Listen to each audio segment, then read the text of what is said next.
Hello friends, Indian polity के इस series में आपका स्वागत है। आज इस सीरीज का तीसरा वीडियो है। इसमें हम भारतीय संविधान के भाग 1 और भाग 2 के बारे में चर्चा करेंगे।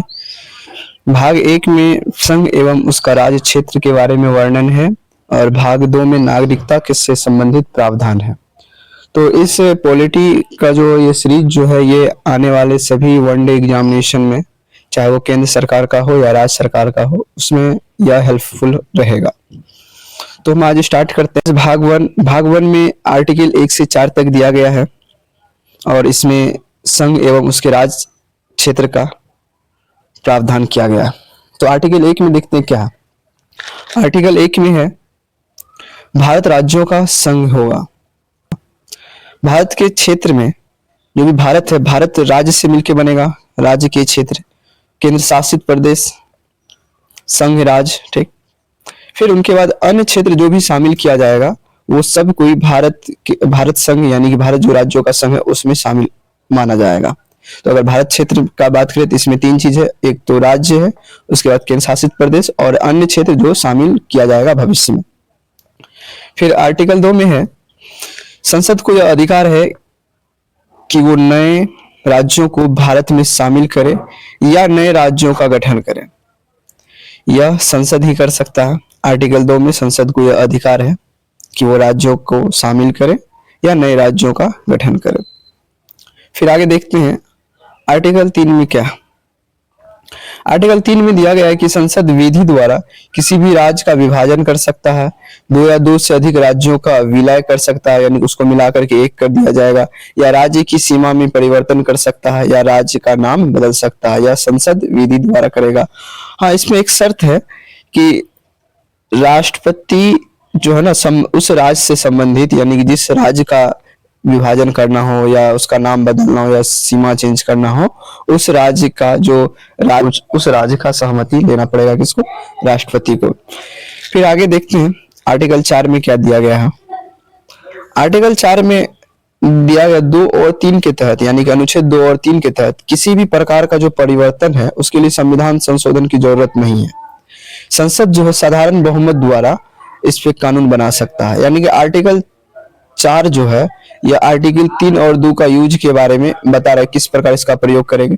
इसके प्रयोग के लिए संविधान संशोधन की जरूरत नहीं है। संसद जो है साधारण बहुमत द्वारा इस पे कानून ला सकती है।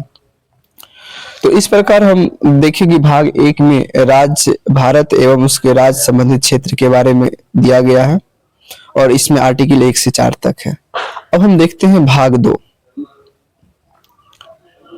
अगर हम भाग 2 के बारे में बात करें तो भाग 2 में नागरिकता संबंधी प्रावधान है और यह अनुच्छेद 5 से लेकर के 11 तक है। इस भाग में बताया गया है कि भारत का नागरिक कौन होगा और नागरिकता कैसे प्राप्त की जाएगी और नागरिकता कब तक रहेगा और कब समाप्त हो सकता है। इन तमाम चीजों की जानकारी प्रावधान भाग 2 में आर्टिकल 5 से 11 तक दिया गया है। देखिए, हमारे संविधान में कहीं भी नागरिक शब्द या नहीं तो बजट शब्द का इस्तेमाल नहीं हुआ है, लेकिन इसका यूज होता है, लेकिन संविधान में कहीं भी इस वर्ड का उल्लेख नहीं है। और हम जाने कि नागरिक कौन है, तो किसी भी देश का वह लीगल सदस्य, वैध सदस्य जिसे सभी प्रकार का अधिकार प्राप्त हो, सभी प्रकार का वह कर्तव्य दिए गए हो संविधान के द्वारा, वह उस क्षेत्र या उस देश का नागरिक कहलाएगा। अब हम देखते हैं कि आर्टिकल 5 से लेकर के 11 तक क्या है। आर्टिकल 5 में है कि संविधान लागू होने के समय प्राप्त नागरिकता के बारे में प्रावधान है। यानी 26 जनवरी 1950 से पहले जो लोग भारत के थे उनको नागरिकता प्राप्त यानी कि उसको नागरिकता मिला है। तो संविधान लागू होने के समय जो लोग भारत में निवास करते थे या जो भारत के निवासी थे, तो संविधान कब लागू हुआ? तो पूर्ण रूप से लागू हो गया था 26 जनवरी 1950 को। बना कब था? 26 नवंबर 1949 को, लेकिन लागू किया गया ये जनवरी में। अब हम देखते हैं आगे आर्टिकल 6 पे आते हैं।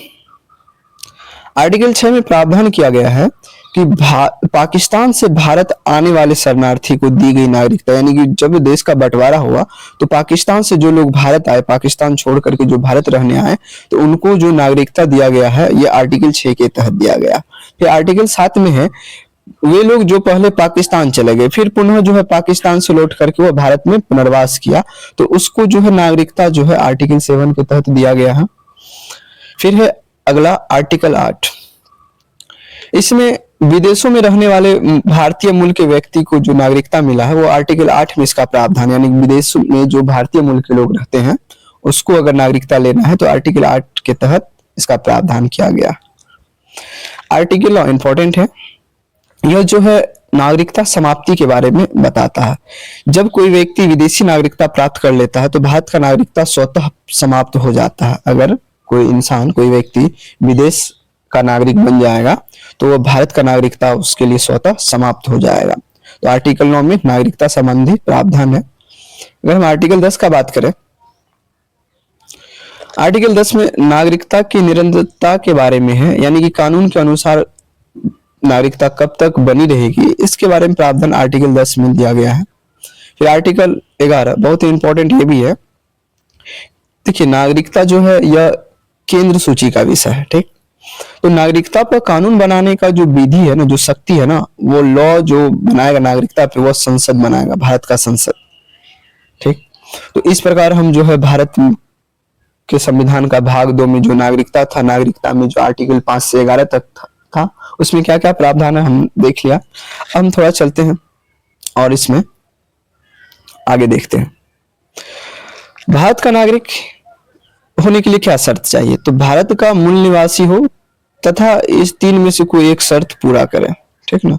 यानी कि जन्म भारत में होना चाहिए, ठीक ना, यानी 3 में से कोई एक शर्त, यानी कि भारत का मूल निवासी हो, 3 में से कोई एक शर्त पूरा होना चाहिए। जन्म भारत में हो या नहीं तो माता पिता में से कोई एक का जन्म जो है भारत में हो, यानी भारत की सीमा के अंदर हो, यानी तो संविधान लागू होने के 5 वर्ष पूर्व से भारत में रह रहा हो, यानी जब संविधान लागू हुआ उनसे 5 वर्ष पहले से भारत में रह रहा हो तो भारत का नागरिक वो कहलाएगा।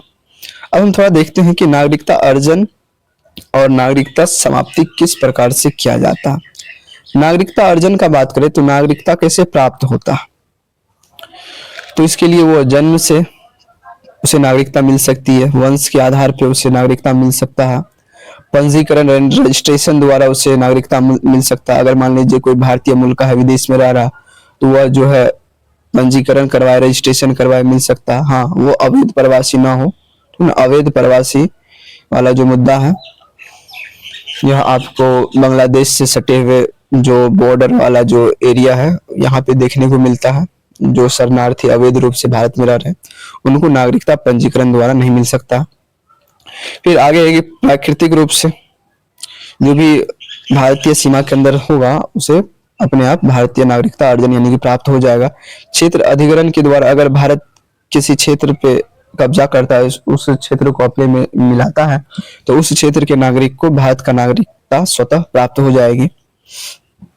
अब हम देखते हैं कि नागरिकता समाप्ति के संबंध में प्रावधान क्या क्या। नागरिकता समाप्ति, कैसे नागरिकता से किसी नागरिक को वंचित किया जा सकता है। पहला तो है नागरिक खुद त्याग कर दे, नागरिकता का त्याग स्वैच्छिक रूप से। दूसरा है कि दूसरे देश के नागरिक होने पे इस भारत का नागरिकता स्वतः निलंबित हो जाए, आर्टिकल 9 अभी अभी समझाए थे। फिर है कि सरकार द्वारा, राज्य द्वारा वंचित करने पे सरकार द्वारा नागरिकता छीना जा सकता है। किस आधार पे हम देखते हैं, कुछ कुछ आधार है, जैसे कि अगर कोई संविधान का उल्लंघन कर रहा है, उसका अपमान कर रहा है, तो इसके आधार पे राज्य जो है उसका नागरिकता छीन सकता है। धोखे से अगर कोई व्यक्ति नागरिकता प्राप्त कर लिया, उसका भी नागरिकता को निलंबित किया जा सकता है। यदि कोई व्यक्ति युद्ध के दौरान दुश्मन देश से संबंध रखता है, उनसे व्यापार करता है या और भी तरह का, तो युद्ध के समय दुश्मन देश के साथ, शत्रु देश के साथ संबंध रखने पे उस व्यक्ति की नागरिकता छीन ली जाएगी। या लगातार वह 7 वर्ष से बाहर भारत में रहे, भारत के बाहर लगातार वो 7 वर्ष तक बाहर रहे भारत के, तो उसका नागरिकता स्वतः निलंबित हो जाएगा। इस प्रकार हम जो है भारतीय संविधान का भाग 1 और भाग 2 में के बारे में चर्चा किए। भाग 1 में था आपको संघ एवं उसका राज्य संबंधित क्षेत्र के बारे में प्रावधान, और भाग 2 में नागरिकता संबंधित। तो अब इस वीडियो में इतना ही है। अगले लेक्चर में शायद हम भाग 3 जो कि मौलिक अधिकार है, उसको डिटेल से और अच्छे से डिस्कशन करेंगे। तो आज की वीडियो में इतना ही। Thank you.